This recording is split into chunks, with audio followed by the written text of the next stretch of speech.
You know, an interesting fact about the Resident Evil games is that, in its 30 years of existence, it has been a single continuity that has never been rebooted or anything like that. The Chris Redfield you follow in Resident Evil 1 is the same one from Resident Evil 8, which came out almost 30 years later. Not many legacy franchises with a lot of plot and dialogue can say that.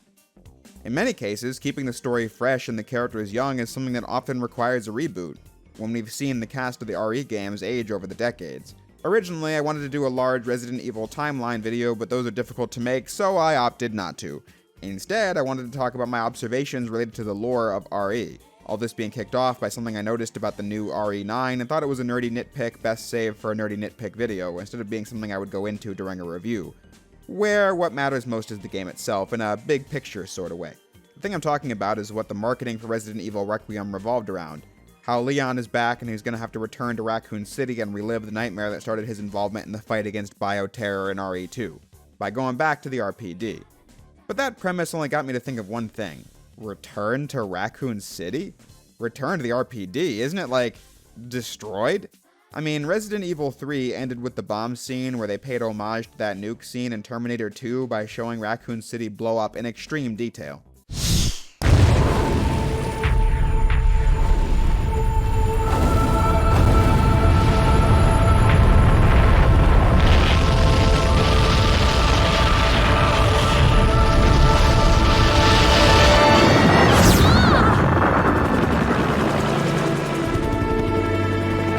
That's it.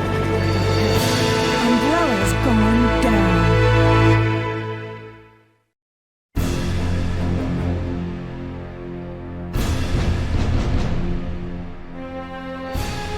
And now we have a rather unfortunate turn of events.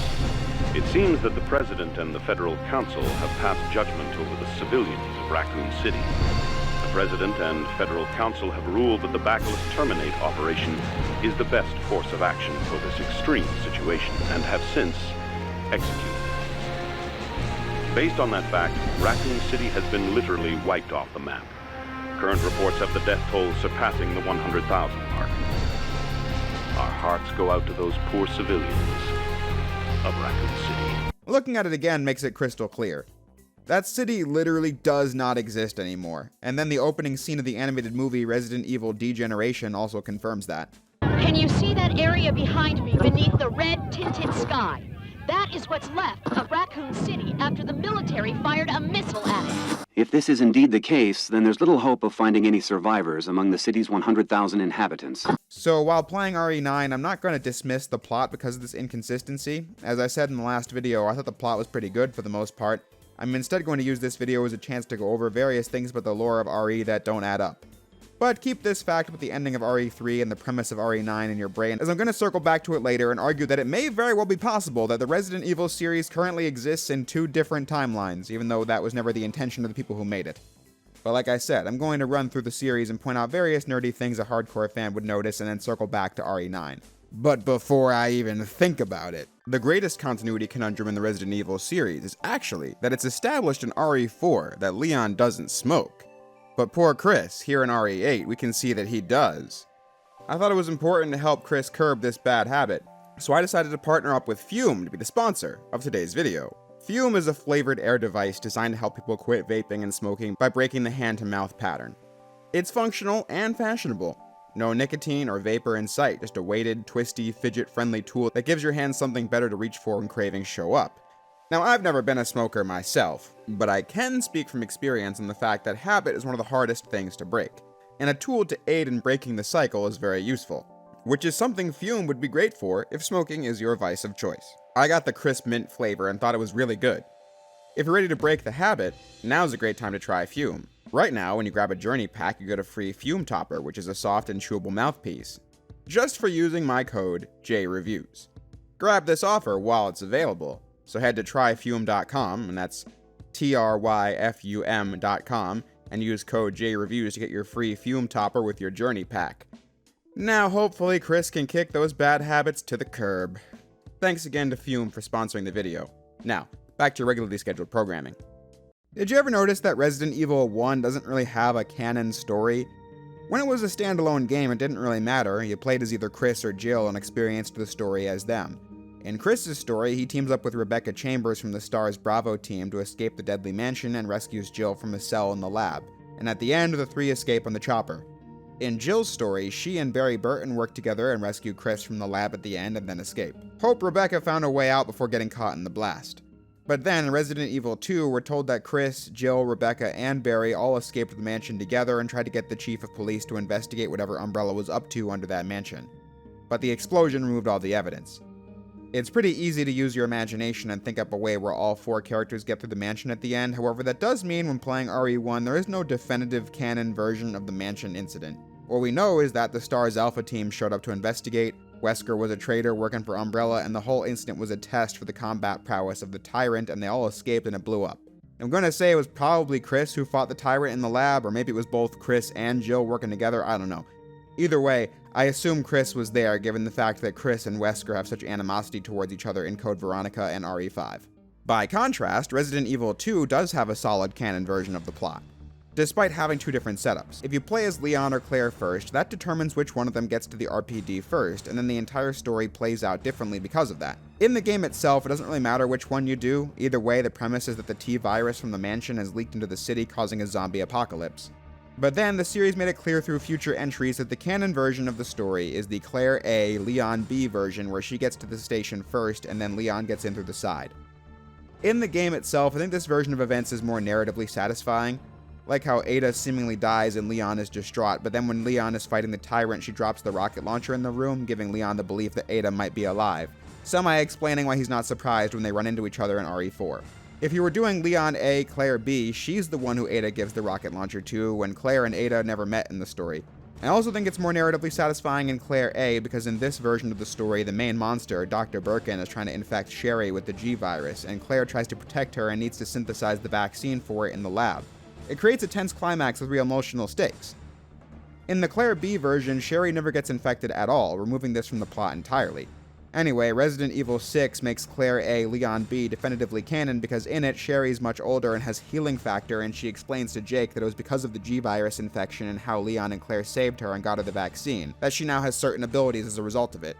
So that just means the version of events where Claire has to make a vaccine and she asks Leon to go get Sherry from where she was left, to meet up at the train to administer the vaccine, was the true version of the story.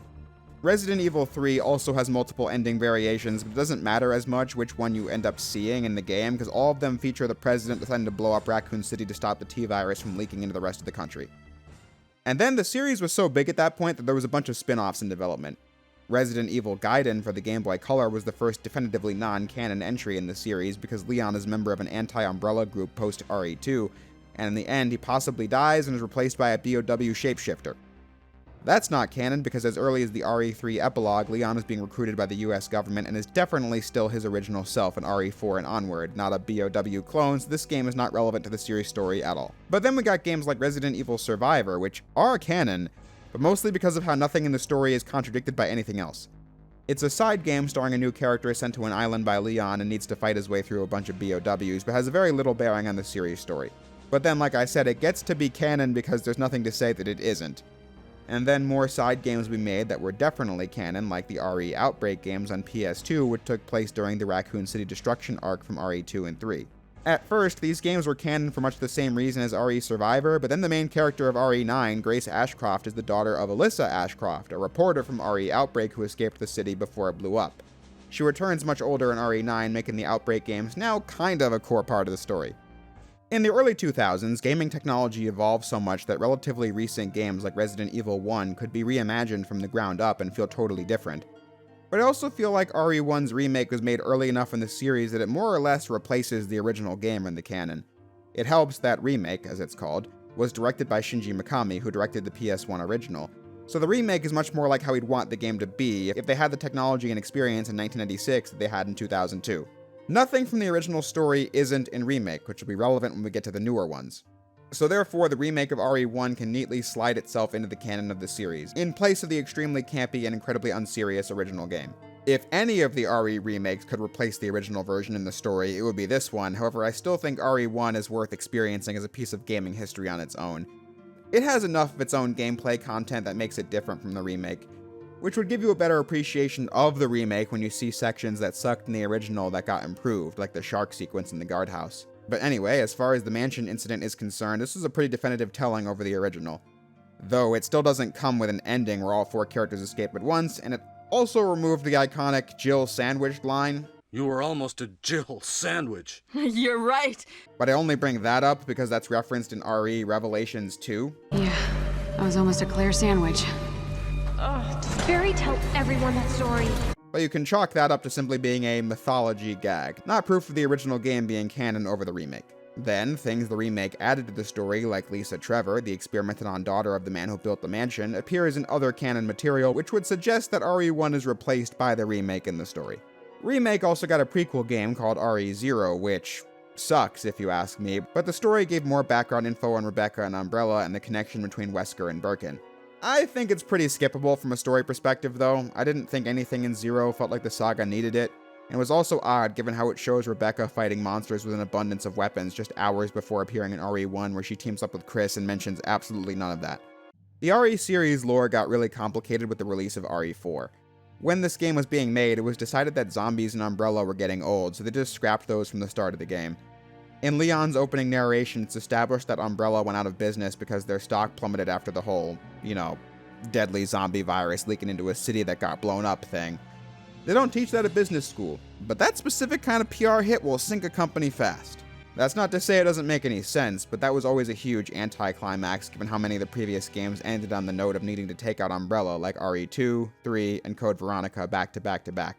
Hey, it's up to us to take out Umbrella. That's it. Umbrella's going down. But it's not over yet. There's still something we've got to do. You mean... Yeah, it's payback time.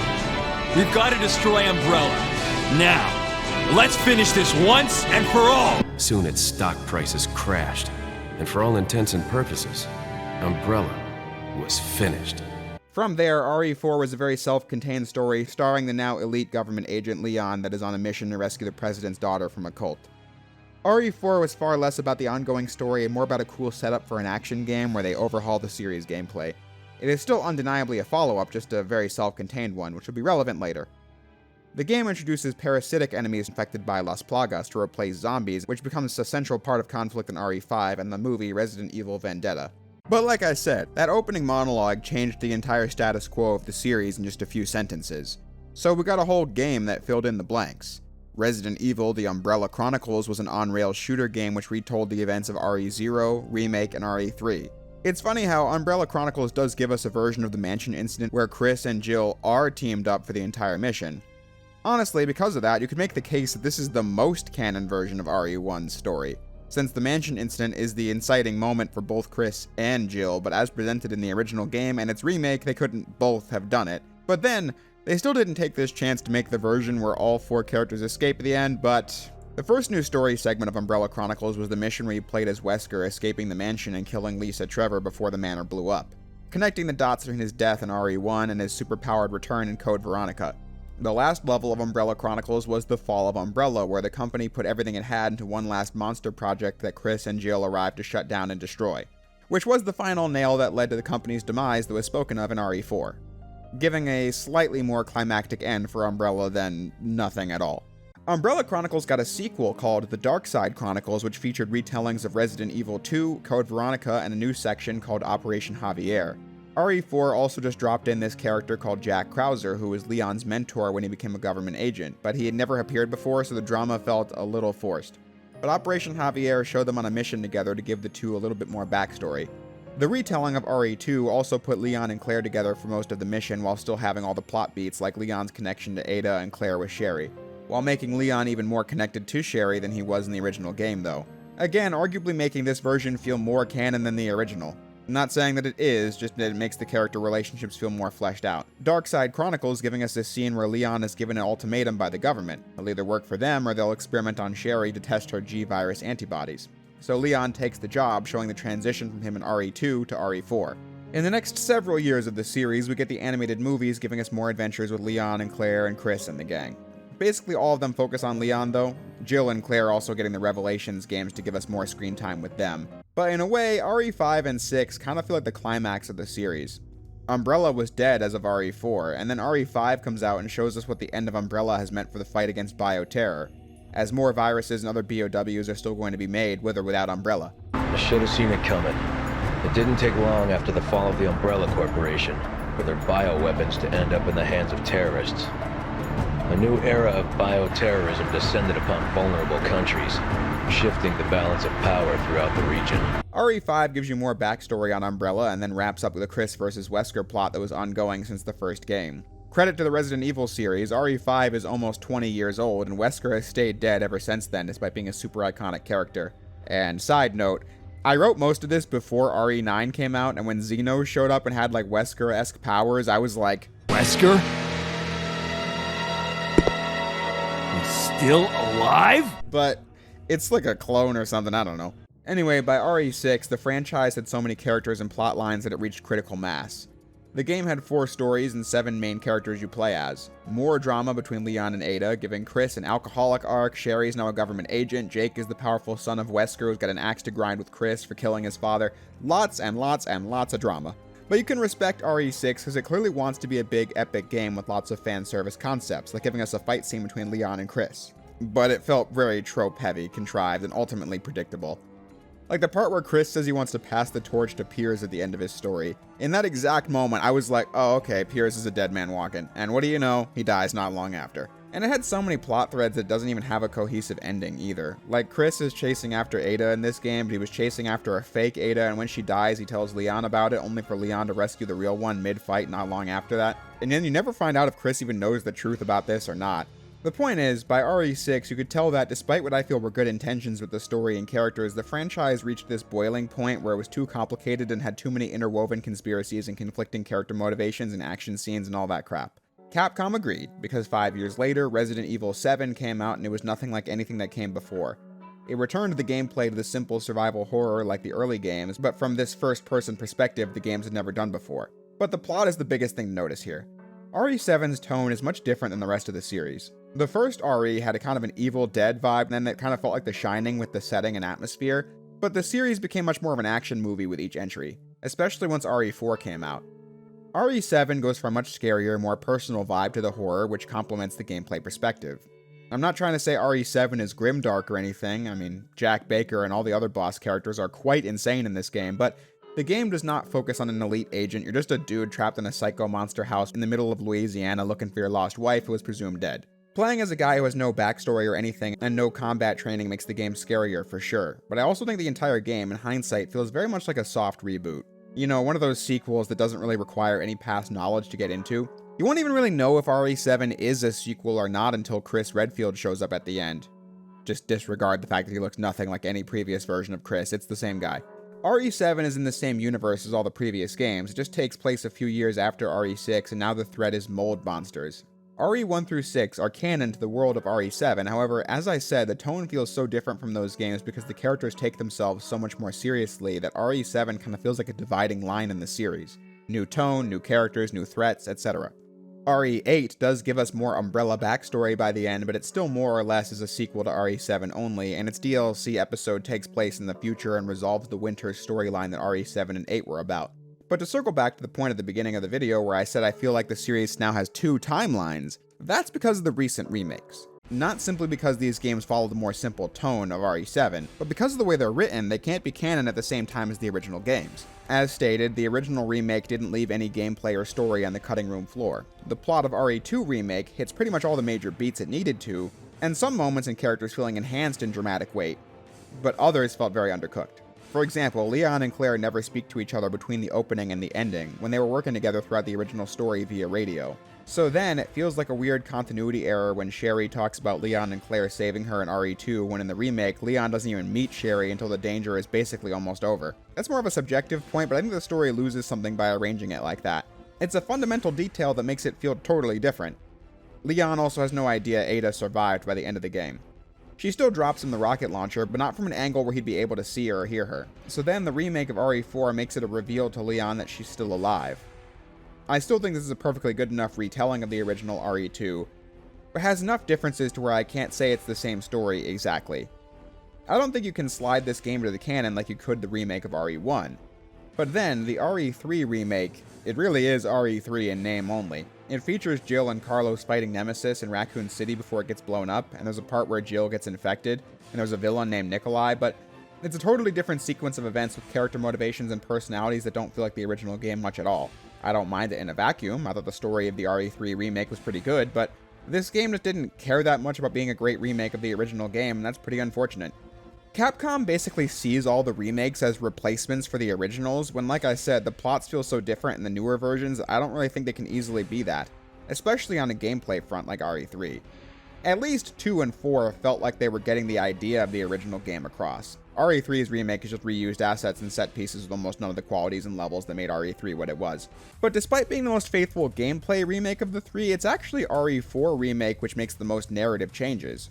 Everything you remember from the original is in the remake, but now it's a much more serious take on the concept of RE4 instead of being an attempt at a campy action movie. I think both takes do what they want to do well, but then RE4 remake features changes like how in this version, Krauser kidnapped Ashley like he did in the original, but in 2005, the reason was that he was working for Wesker and needed a way to gain Sadler's trust. Ada and Krauser were both working for Wesker and had conflict between each other as a result. But then, the remake simplified the story to where Krauser was just a guy working for Sadler and had nothing to do with Wesker. It's only Ada working for Wesker in the new version. And then Wesker, instead of being this kinda campy villain, seems more sinister in the remake. But we are supposed to believe that the guy running on walls in Code Veronica and becoming a super mutant in RE5 is the same guy as the RE4 remake. And it just doesn't really watch like that. So, to me, I think RE7 begins a new version of the Resident Evil timeline where the world and characters feel more serious. In a sense, everything in the new timeline before RE7 is the same. Everything that was canon to the OG world still is in the RE7 world, but, pending remake. Like, Code Veronica and its plot as is tentatively canon, but when the remake inevitably comes out, its story and the changes made to it will be canon to the new timeline, and the OG Code Veronica will just be canon to the original timeline that ends at RE6, if that makes sense. On one hand, Resident Evil is definitely not meant to be that deep, but they're also trying to plug in holes that don't make sense all the time. There's this meme of how many characters got infected with the Forever Hot and Young virus, but it was exactly stated in a social media post around the release of the film Resident Evil Death Island that Jill's infection with the T virus in RE3 slows down her physical aging. So therefore, she looks the same in 2015 as she did in the new remake version of 1999. I don't even know why they bothered explaining that at all, when the reason is obviously because it was just cheaper for the movie to reuse contemporary models that already existed. My point being that I'm obsessing over small details in the Resident Evil universe, not because I'm upset with the games, but because Capcom has created the precedent that I'm allowed to, because some of these inconsistencies have a silly in-universe reason. Moral of the story is that when you look at it like this, RE7 created a new timeline where everything that happened was the same as before, just more serious. Technically, we never see Raccoon City get atomized up close in the 2020 RE3 like we did in the 1999 version, so if Remake 3 is the new RE3, it actually isn't that much of a contradiction in RE9 when the city is still standing, because what kind of missile it was and how much damage it did wasn't really specified in the remake timeline. And even with a new timeline to make things simpler, it still doesn't make a lot of sense. I mean, in RE8, it's just casually dropped in that the BSAA are up to no good now, and I was super confused by that when RE8 came out, because I was like, wait, I thought they were the good guys that Chris was working for. So when the name BSAA came up in RE9, I wasn't sure if that was supposed to be good, bad, or neutral. I guess more good than not, given the fact that Teemu Wesker kills them all, but still, very confusing. Speaking of confusing, though, Teemu Wesker himself was an odd thing in RE9. Like, I had no idea what his deal was, and then he just dies in cutscene before we even learn anything about him.